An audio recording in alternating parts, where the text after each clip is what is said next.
We are ready, and it is 10 a.m. Welcome. Today is Tuesday, June 21st, 2022. We're here for the Orange Township Regular Board of Trustees meeting. I'll call this meeting to order. Ms. Kraft, if you could please call roll. Mr. Grumbles. Here. Ms. Knapp. Here. Mrs. Faust. Here. Please stand and join me in the Pledge of Allegiance. I pledge allegiance to the flag of the United States of America and to the republic for which it stands, one nation, under God, indivisible, with liberty and justice for all.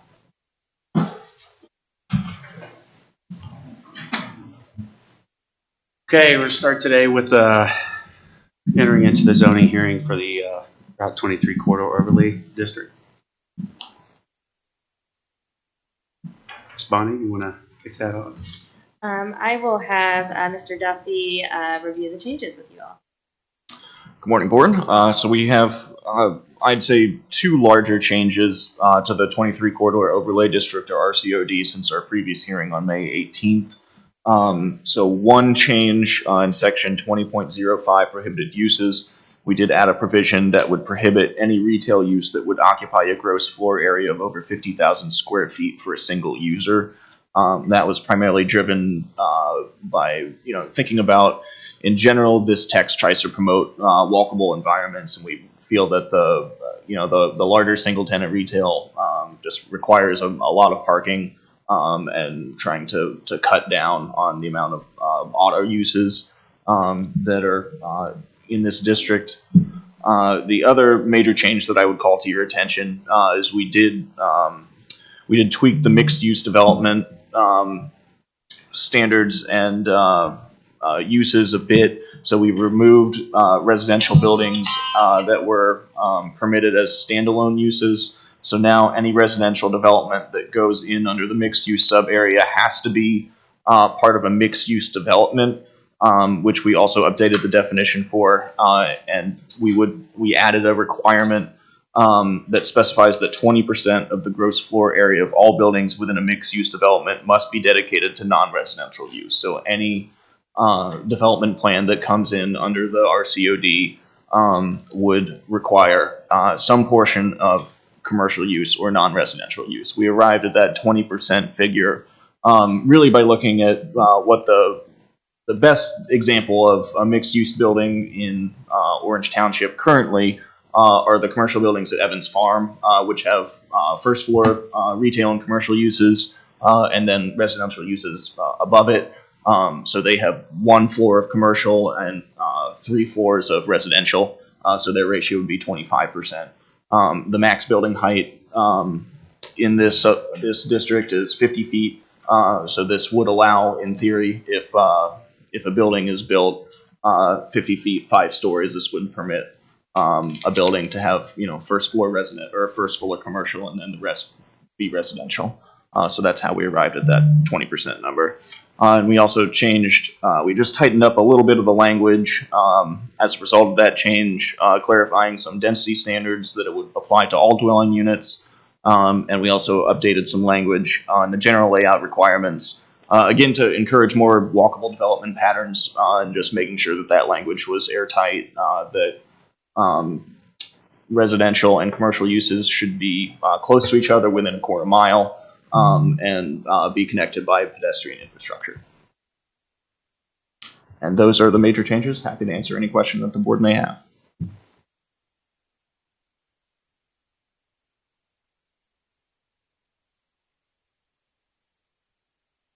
And just to reiterate, so on the first hearing on this on May 18th, it was our impression from the board that they were concerned with how the language was initially amended, as the board would only want to consider residential uses if there was a commercial component with that. And so based on staff and I's review, including legal counsel, this is our proposal we have here today.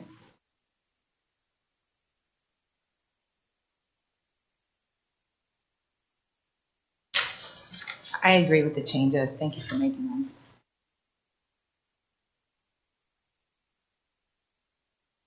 Just for example, how big is the typical Walmart in square footage? They can vary. I'd say somewhere around 150,000 square feet.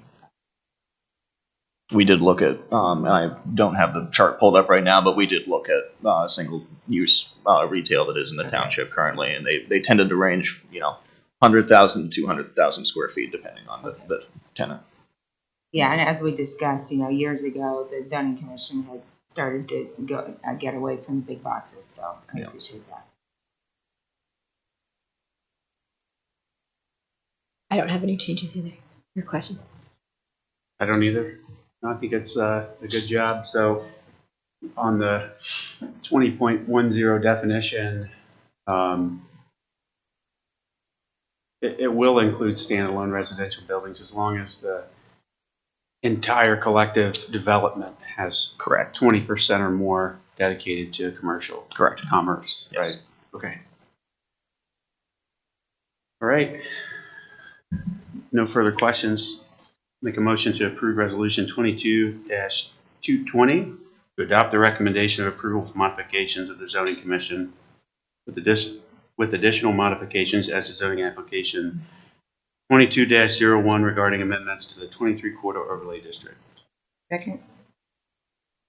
Mrs. Fowles? Yes. Ms. Knapp? Yes. Mr. Grumbles? Yes. So, Ms. Knapp or Ms. Bonnie, will this be? So now this is back live, right? This will be live after the effective period of 30 days. 30 days. Okay. Well, and I'm sorry, I believe the the moratorium is still in effect until August 1st. August 1st is when this Okay. will be officially live. All right. Is there any purpose with the 30 days? And that's going to put us pretty much right there, right? That is Ohio Revised Code. Any zoning change you make, it has a 30-day effective Right. period. I guess I mean the moratorium. I see. No Yeah, I point mean, in- we're about a week difference. I Yeah, think so no point in we should be doing fine. it. So that worked. Okay. All right. Well, done with the zoning hearing now. Any public comment today?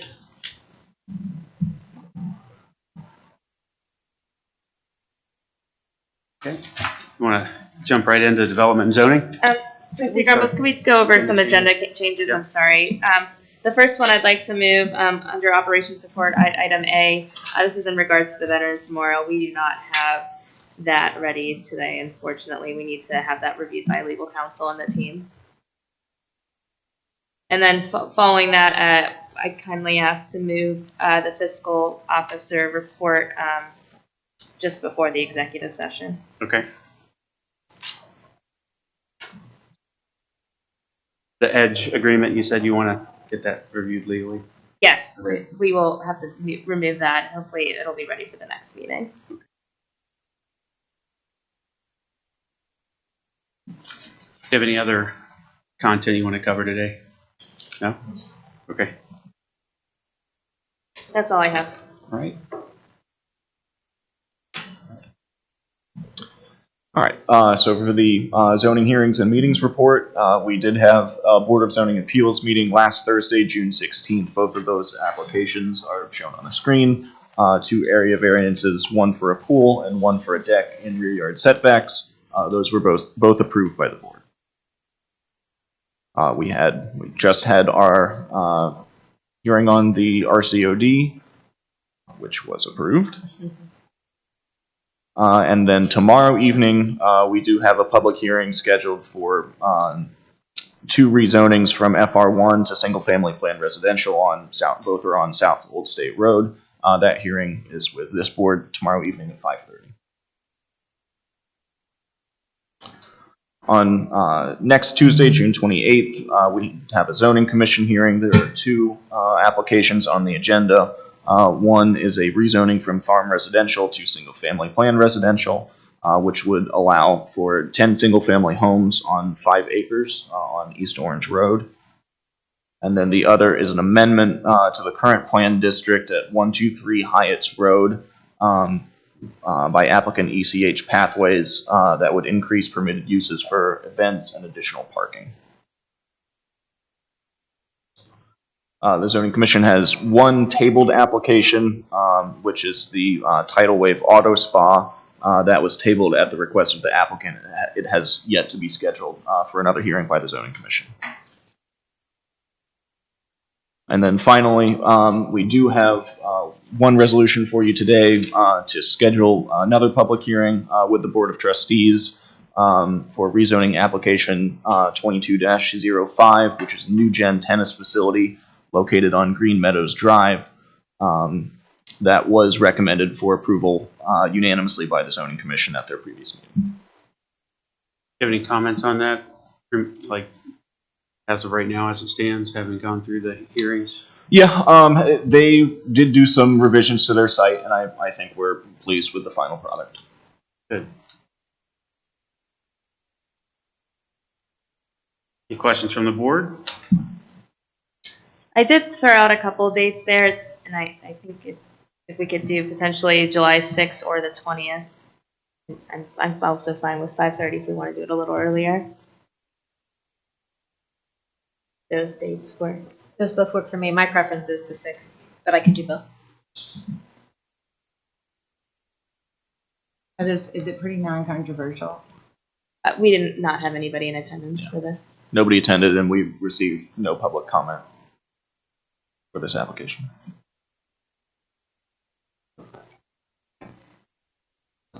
My preference would do for the 20th.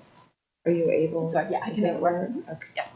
Do you want to do it earlier at 5? Earlier. 5:30 can work. 5:30? Okay. Yeah. Is that what 7 is okay for me also. Is earlier. Earlier or is a later little better? better. Just there's some pickups at 7. Oh, okay. So you should be done. Yeah. Okay. Yeah, 5:30. Is 5:30 okay? Ben, does that work? I'm For you? wide open then. I think it's 2 to 1, so I don't think it really matters. You have voice. Wait, does the 6 not work? Are we doing the 6th or the We'll 20th? do the 20th, but does the 20th? Yeah, it's fine. So the 20th It's fine. I works? was just being like, hurt. He's just being silly. I could make the 6 I'm work. okay getting outvoted. I could make it work. Take a motion to approve resolution 22-221, schedule hearing date for zoning application 22-05, new gen tennis facility for Wednesday, July 20th at 5:30 p.m. Second. Mrs. Fowles? Yes. Ms. Knapp? Yes. Mr. Grumbles? Yes. Thank you, Board. Thank you. Got some changes here. You want to just go over the consent agenda real quick, Michelle? And then jump into Yeah, I mean, fiscal. Is that fine? that's fine with me. Are there any questions on the consent agenda? I have no. The two $10,000 blankets, fire, and so we've got equipment and telephone for the other. Yeah, I know that the $10,000 for telephone has something to do with the iPads, correct? Well, even before the iPads, we were falling a little short. Okay. Phones. This is the phone part is, and also with the equipment repair. When we did our mid review of our appropriations, we noticed that phone specifically was over 50% of spending, so we wanted to move some money to make sure we had money for the rest of the year. So nothing significant, just normal operations. Correct. Okay. 22 right now. Make a motion to approve resolution 22-222, approving purchase orders, in and out purchase orders, and blanket purchase orders as listed in the consent agenda. Second? It's 222 and 223, correct? This is the minute. Yep, and 223 for the electronic recording of proceedings from the regular meeting held on June 6, 2022, and special meeting on June 13th. Mrs. Fowles? Yes. Ms. Knapp? Yes. Mr. Grumbles? Yes.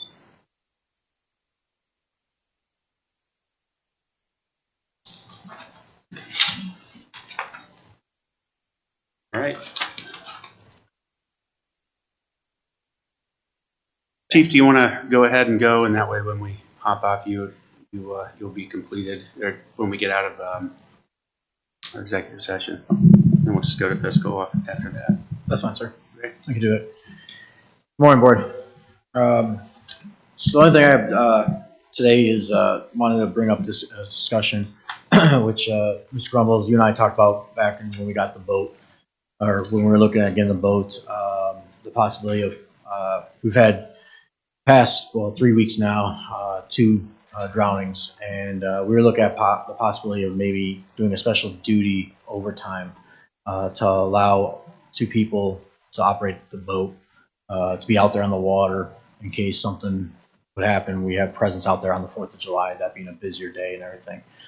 So we're trying to look at what that would entail, how long of a period. If we had 2 people on a boat, if we had to rotate crews, but we're looking at getting approval to do overtime for that. Now, in saying that, that's not guaranteeing that there will be overtime accepted, because understand that 1/3 of the time the department's away from their family. So these holidays are usually big for, people are off to enjoy time with their family. So, but I just wanted to see if it would be possible to put out for overtime, and if we get some people that are willing to come in and be on the boat to help if anything should happen on the 4th of July. With our staffing levels currently, there's no, I mean, if you move people around, you're losing an ambulance, or you're You losing might an be losing engine. the whole station. Okay. Yes, sir. I'm not. So I believe that day I think we're at 10 or 11, which would mean 362 wouldn't exist that day. So that's why I'm trying to avoid doing that, of course, because You're going to have more calls anyway. possible more EMS runs and possible, Right. fires and everything. So with the fireworks and stuff. And like this will be utilizing the existing watercraft, right? Since Yes. we don't have. Yes. So I know Berlin has a larger vessel too. Have we talked with them at all about joint coverage on the They have less Larsa arrives? people. They have less people than us, so they're basically staffed to staff their vehicles, and that's it. So Okay. they have less employees than we do, so it'd be hard on them. Yeah. Okay. And then Genoa, they do the dive part of it. So so basically when we do get a water run, Genoa's pulling their pretty much whole department. Berlin's pulling their whole department, and then we're closing at least one station pretty much right now. Okay. Is this just for the 4th, or is it for the whole holiday weekend? That was a part of the discussion. I mean, the 4th is probably one of the larger times. I feel that, usually I honestly did not go out on the beach last year, of course, so I don't know what it looked like, but I know usually the 4th, that's where a lot of people are out having a good time, drinking going on. So we could look at the weekend if we want to, but the 4th was more of a focus because that's the day that I feel that majority of the people will be out there. I'd say the 3rd and the 5th would be just with the holiday week, the holiday off, that you're going to have. Typically on the 4th, you have some people on the water, but majority of people are going to be doing family functions, or we need to find the day that the parades and all of that are, right? The other day is when they're going to be on the water. Is the 4th a Monday? 4th is a Monday. The 5th would people would be back at work. Yeah, so the 3rd. It's going to be the 3rd, I think, is most of the parades are in like a bike parade, and the neighborhood's putting stuff together, the 2nd and 3rd. But during the day, I don't know how that goes. Don't people usually go places at night for fireworks and stuff? Yeah, that's what I'm saying. During the day, it'd be pretty busy. Yeah. Yeah. And majority of the time it's going to be throughout the day on boats. It's- For 3rd and 4th, but maybe shoot for 4th. It's been the lake is just an experience. You have to go out and see yourself. Yesterday, even, just the unsafe operation. There's nothing we can do from an enforcement standpoint, but I think we're just touching the tip of the iceberg, unfortunately, on this year with accidents and major issues based on what I've seen, just being active out there, fishing in tournaments and stuff like that. I mean, it's really unfortunate. I want to commend you for having some fire department members down at the marina opening that were active. I saw them engaging with boaters and going over safety, checking them out, making sure they had the ambulance parked there. I actually saw them at Starbucks. I was meeting with a trustee from Berlin, and then headed over to the marina opening, and they walked in to get a coffee and head there, and something I wasn't aware they were doing. Very proactive and an awesome gesture. Even if it's not enforcement, I think when folks see first responders and they're present, it's a good reminder to really, they're here for a reason. They come here for a reason. So I would say, even if they're not on the water, the concern I have with the existing vessel, I have a 21-foot tournament boat, and there were times with no wind that water is coming over the front of the vessel off my boat because of the dangerous operation of other boaters. And they make boats now that you can surf behind that produce 2 to 3 foot wake, and by the time it gets to your boat, it can still be 1.5 feet tall. I mean, you're talking substantial problems. Imagine falling overboard and trying to swim against that stuff. It's no good. You can watch people come off their skis out there. Nobody pays attention. So if they can't be on the water in that vessel safely, even if they're in the vicinity doing what they did. This year they've had a lot of incidents too with jet skis and boaters entering the beach area. I'm fine with them waving their hands and telling people like, hey, you can't be in here. The last component, I talked with the ODNR leadership there at the marina opening, and this from our prior dialogue. When our boat does arrive, and even before, I really want to get the relationship there and with the county sheriff. When we met with the county sheriff, I know they were open to discussing, joint operations as far as having somebody that can write a ticket present, for violations, because that's what's going to get people's attention. It'll be on Facebook. There's a sheriff out here writing tickets now. You better have your life jackets. You better wear them. And down at Deer Creek, the ODNR, we had a tournament there. They were actually using binoculars. They had multiple people on boats, and they had a gentleman at the ramp, an officer at the ramp. And people came in, he looked at his pad, he had his ticket ready for him, sat him down, talked to him, and there was a line of people getting cited. So, what's the requirement for life jacket? Children have to have them on. The boat's moving. Under 18? I can't remember the exact age. What about boats? What's that? Like if you're in a boat. Yeah, I mean, if you're a minor, you have to have a life jacket on when you're in the boat and it's operating. And there's a rule with the pontoon that's a little different because of the railing, that if it's anchored or whatever, they don't necessarily have to have one on. There's some fine. Silas, you're smiling. You know something I don't. You're just laughing because I don't know everything. I don't, because like for me personally, with my children are there, they have it on in the car, like before we even get to the dock. That's the rule.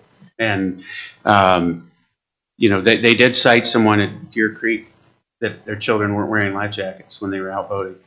Well, I know people aren't scared of the water. Yeah. I'm scared of the water.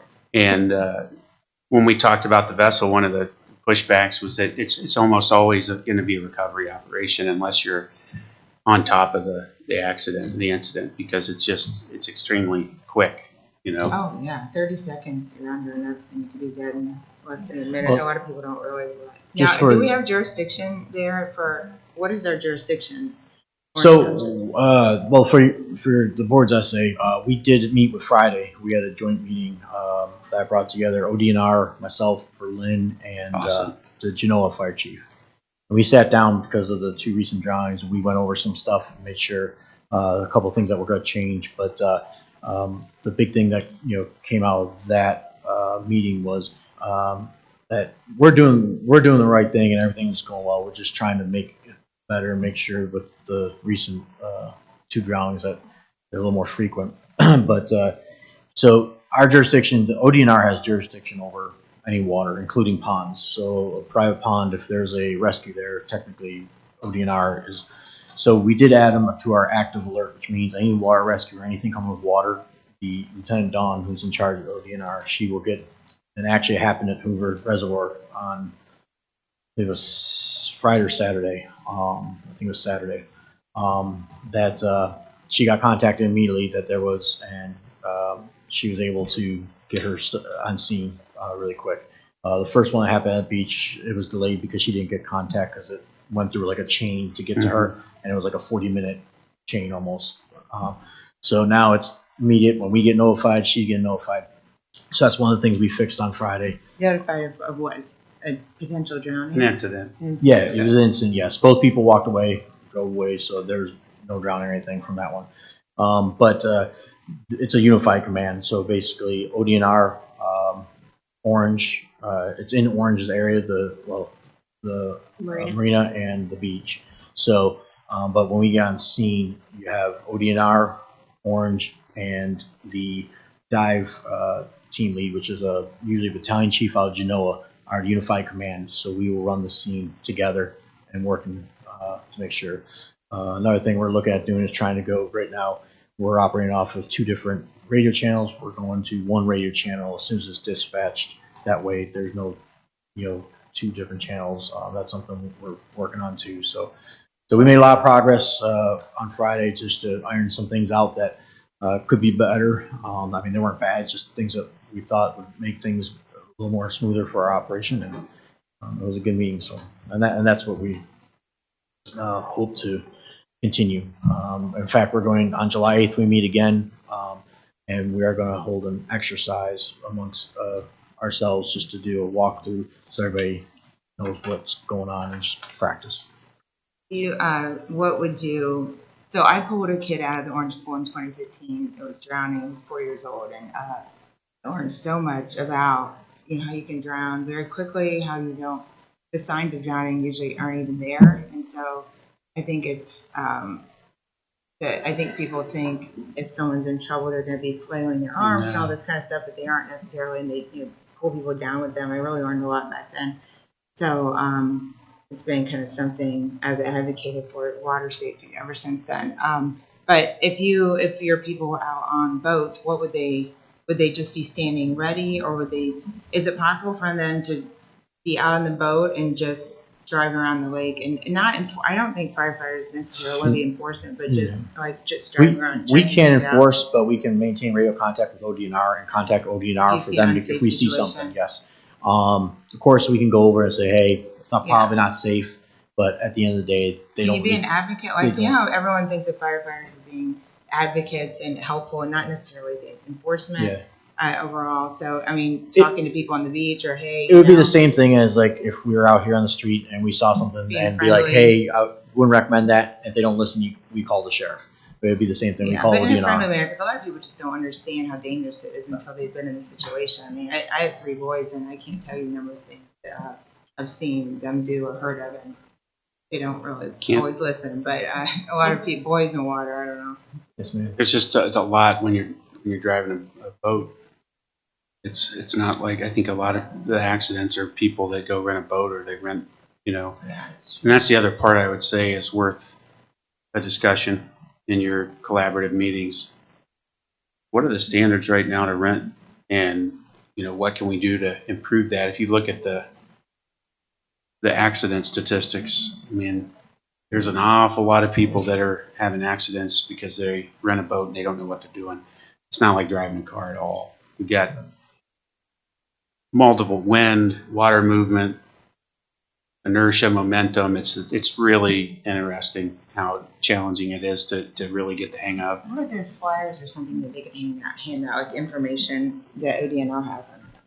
Something. They got to do more at the they're marina. short-staffed, I think, a lot. So, thanks for looking into that. So would you go ahead and staff the station? Would you go ahead and staff it on the 3rd or the 4th, and then take away from one fire station? Is that the plan, or you would only do that if we were fully staffed? So right now if I did overtime, it would be crews that are off duty. It would be a couple individuals coming in to cover it. Because that way I don't want to take away from. That's what I was asking. And I want to make sure. No, we're not taking away from that. It would be extra firefighters. And would they be at the? They would be so they would take the boat. They would bring the boat out to the water. They put the boat in the water, and they would So they basically be stationed at the water. And yeah, they basically could go around, and biggest areas, between the marina and the beach, monitor those areas for anything. What would the cost be per day approximately?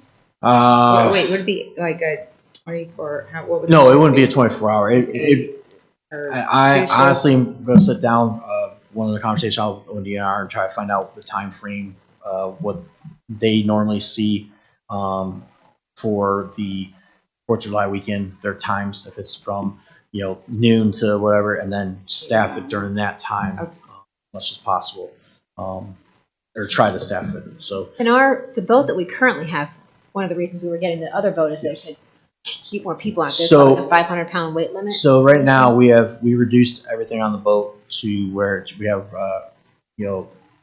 the things that we're required to have on a boat, but also some throw lines and things like that. And then we have 2 people. During the water rescue, we only do a rescue and we do sonar. We run sonar, but we don't have any dive teams operating off our boat right now. So the new one we're getting will be able to carry 15 people on that. So it'll be a big increase. So what do you think the cost would be per day? Or probably a few hundred? Probably, overtime? Probably less yeah, than if that. I got 2, depending on how big the window is going to be, if it probably have to be like a rotation. I don't see 2 people wanting to stay out 8 hours. I don't know, maybe 2, so maybe 4 a day, depending on the window. And then you're looking at probably for each day, maybe. I don't want to give you numbers. I'd have to really look at it. Just a range, like less than 1,000 a day, probably. I assume, yeah. No. For how many? For 4? So if we were to, if depending on how long How many we put out hours? there. Say 10 hours. So let's say 10 hours, so 5 hours a piece. So About $2,500 for the 2 days or for a day? one day. 1 day. Okay.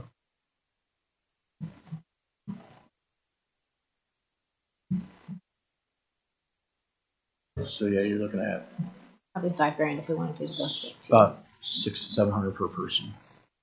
100 per person. What is that rate that you're using? I use 60, it kind of bundles up the OPNF cost. Benefits. Because you gotta figure their starting wage is 30. If you do time and a half on that, so that's the same an entry level person does. If that's 45, plus by the time we add OPNF, then I don't know if that. Do you need to have 4 necessarily? You could do They're going to do 2. 2 and 2. So It depends. Yeah, depending on the time, because having someone out 8 hours on the boat, it doesn't have any protection as far as overhead protection on the boat or anything. So I would just be leery of 2 having at a someone time.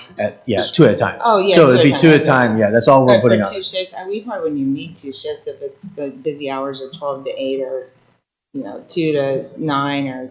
Yeah, It doesn't really make a difference financially if it's 2 people for 8 hours or Yeah, 2 it people doesn't for 4 matter. hours and Yeah. another 2 people for 4 hours, right? It's basically the same thing. Wait, what? Oh, yeah, I was thinking 2 people for an 8-hour shift. what's the sheriff's role? Do they have any jurisdiction there? I mean, it's in the county. just on the 4 beach, hours. and the water's ODNR. Every time we do have an incident, though, the sheriffs they're on scene. How is it that they're at different jurisdictions, like at Hoover? You've got Columbus police writing citations there. How is it is it just a difference because the city of Columbus has that as a park? That I couldn't answer. Okay. I'd I'd just be interested in getting with Sheriff Martin again and finding out for sure what they're legally allowed to do on the water. If I'm not mistaken, I think they can enforce within the county, the water rules or what have you. But you're talking 4 people, 2 people for 4-hour shifts? As Mr. Grumble said, if we did 10 hours and we did 2 5-hour shifts a day, so 2 people, that'd be 4 people, so for a day. So you had 2 for the first 5 hours, then 2 for the next 5 hours. And then same thing the next day.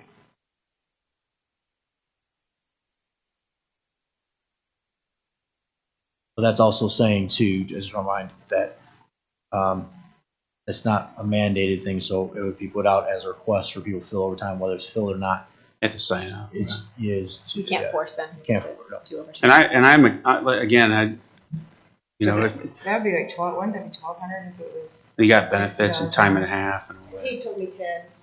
Yeah, but so 10 times 2 employees at a So time, right? 60 hours, Right. $60 an hour rather, times 4 employees. It'll be 2 employees, right?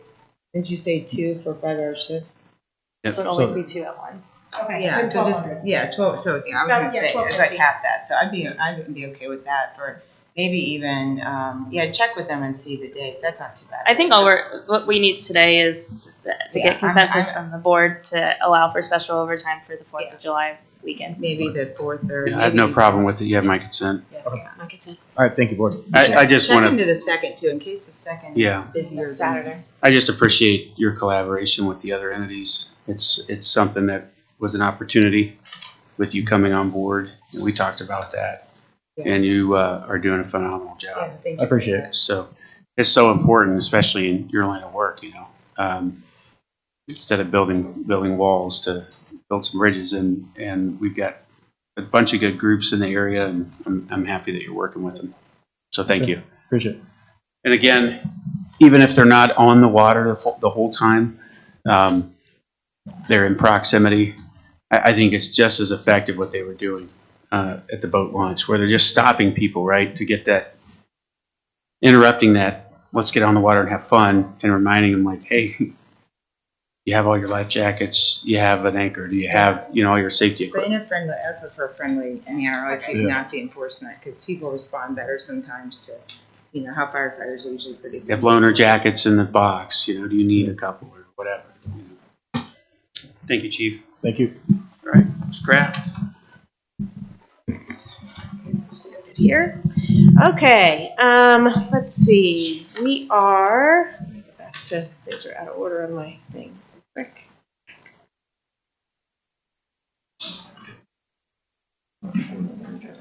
Okay, so a couple things. May financial report. As of May 31st, our ending cash position was $26,359,453, which includes investments of $9.7 million with Fifth Third and $13 million with Star Ohio, for approximately $22.8 million in investments.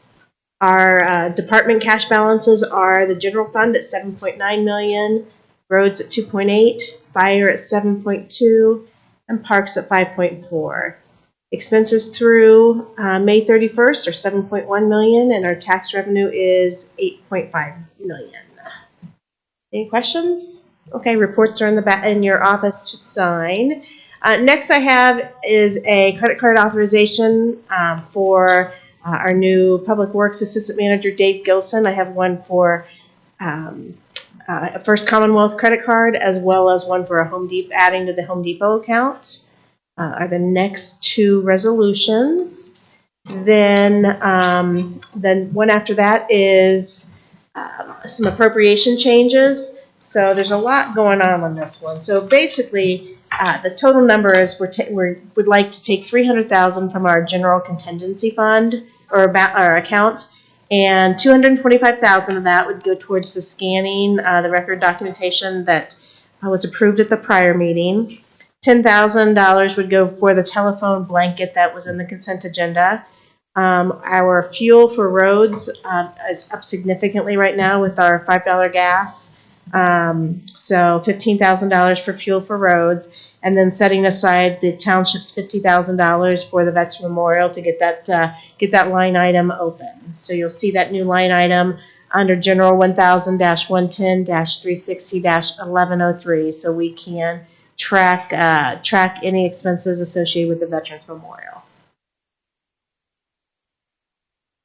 And I think that's all I've got, right? Oh, no, one other thing. So the IRS increased the mileage reimbursement rate this year with the gas prices. So effective July 1st, the rate is going from 58.5 cents to 62.5 cents. So a resolution to approve that effective July 1st. That's all I got. Questions from the board? I have none.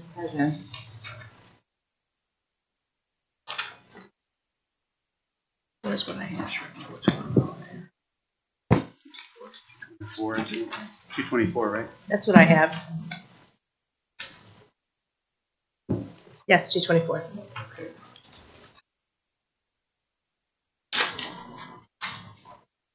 Make a motion to approve resolution 22-224, authorize the fiscal office to obtain credit cards to First Commonwealth Bank for Public Works Assistant Manager Dave Gilson. Second? Mrs. Faust? Yes. Ms. Knapp? Yes. Mr. Grumbles? Yes. Make a motion to approve resolution 22-225, authorize the fiscal office to obtain a credit card to Home Depot for Roads Assistant Manager Dave Gilson. Second? Mrs. Faust? Yes. Ms. Knapp? Yes. Mr. Grumbles? Yes. Make a motion to approve resolution 22-226, revising and/or increasing permanent appropriations established in resolution 20-401. Second? Mrs. Faust? Yes. Ms. Knapp? Yes. Mr. Grumbles? Yes. And make a motion to approve resolution 22-227, establishing the 2022 mileage rate effective July 1st. Second? Mrs. Faust? Yes. Ms. Knapp? Yes. Mr. Grumbles? Yes. Michelle, is the only thing you have that donation? Yes, I do. So we can do that real quick. So for the bike parade on July 2nd, Sign Gypsies has willing to donate us signs for our event. So that's what we have here to Nice. accept the donation. And this is for the like Happy 4th of July kind of signs that are going to be across from Station 361. Yes, yeah. Okay. So it's promoting the holiday itself, Right. but So is it for the whole weekend? we would. Do you I know think if we would they're have them for the whole weekend? I think it's. We would. Okay, thank you. Yeah. Thank you. We're excited about that. It'll make it look nice. Who's donating it? Sign Gypsies. Oh, yeah. Do it. She lives in our. Does a nice job with it. Near the middle school. Nice local business. Make a motion to approve resolution 22-228, acknowledge and accept donation from Sign Gypsies in Delaware County. Second. Mrs. Faust? Yes. Ms. Knapp? Yes. Mr. Grumbles? Yes, and thank you again to Sign Gypsies for that generosity and always taking care of our first responders up there. All right. Make a motion to approve resolution 22-229, enter into executive session pursuant to revised code 121.22G4 to review negotiations or bargaining sessions with public employees concerning their compensation or other terms and conditions of their employment. Second? Mrs. Faust? Yes. Ms. Knapp? Yes. Mr. Grumbles? Yes, invited to attend the board, fiscal office,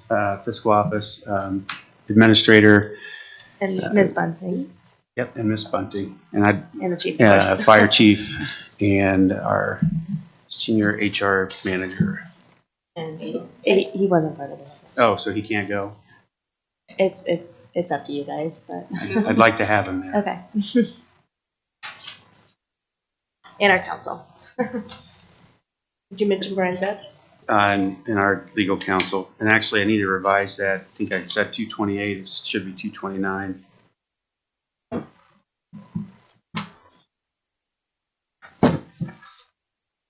You want to just start all over again on that one? Yeah, Okay. make a motion to approve resolution 22-229, enter into executive session pursuant to revised code 121.22G4 to review negotiations or bargaining sessions with public employees concerning their compensation or other terms and conditions of their employment. Second? Mrs. Faust? yes. Ms. Knapp? Yes. Mr. Grumbles? Yes. Again, invited to attend the board, our legal counsel, fiscal office, administrator, fire chief, Ms. Bunting, and Mr. Krimnitzer.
Okay, we're back on. Make a motion to approve resolution 22-230, return to regular session. Second? Mrs. Fowles? Yes. Ms. Knapp? Yes? Mr. Grumbles? Yes. While in executive session, we discussed collective bargaining agreement with the Orange Township Professional Firefighters Union. Any questions before I read this resolution? No, I would just like to say that thank you to everyone who participated in the negotiations because that's a really big deal. And Michelle, you did a great job Thank you. as well for your first time, I think, wasn't it? Yes. Thank And thank you to our the- legal counsel, Yeah, thank too. you, and the legal counsel and all the That's firefighters for everyone coming together and Val and Mike.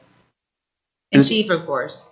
It's a good agreement. I think part of it is with our culture and the changes we've seen within our fire department in the past year and a half or so since Chief McNeil, since you've taken over, you've done a tremendous job.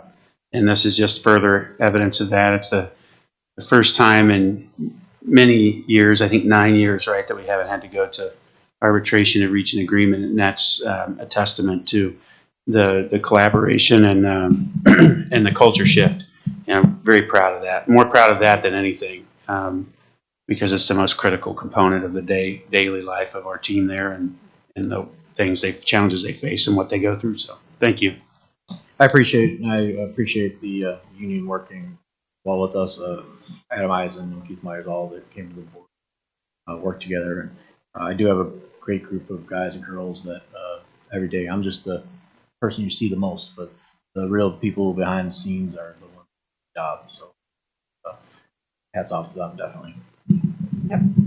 Make a motion to approve resolution 22-231, approving a new collective bargaining agreement with the Orange Township Professional Firefighters, IAFF Local 3816. Second. Mrs. Fowles? Yes. Ms. Knapp?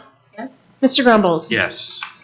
Nothing further I today. just want to add real quick while I'm thinking about it. There was a lady came before the board, I think at the last meeting, to talk about the curb issue at High Meadows, Green Meadows area. And I went out and inspected it with Silas and Alex for an hour and a half and been working on it.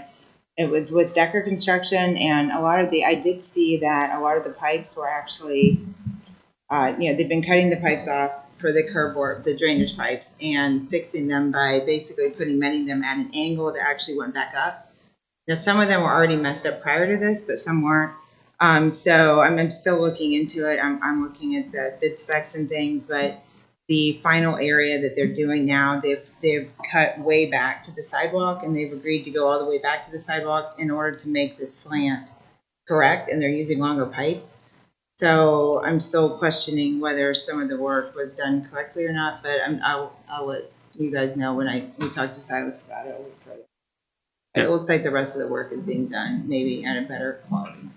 I'm glad to hear that. I think there's going to be a lot of detail that comes out of that we've had some settling and things like that. So I think we're going to have to get a few people involved to root cause that and make sure that we're all working together, similar to the other resident concerns we've had with paving, and we'll get through it just like we did that. Yeah, because I want to make sure that, a few years down the road, all of a sudden people's basements are flooding and there's other issues, and then by that time it's covered up. And I took a lot of pictures, and Silas and Alex are documenting the rest of the work. So Yeah. if we can tell, but now the pipes, before they were cutting off like this much, and now they're cutting off up to 5 feet and putting a Yeah. the pipe. If they're just joining into existing pipe, it opens a discussion for pre-existing. And one of the pictures I saw, the sidewalk had completely caved in, and that's not an issue for people making curbs. It's an issue for the HOA, the property owners. So we just got to balance that. Yeah, the ones where it caved in, but then the ones where the existing draining is working well. Yeah. But then now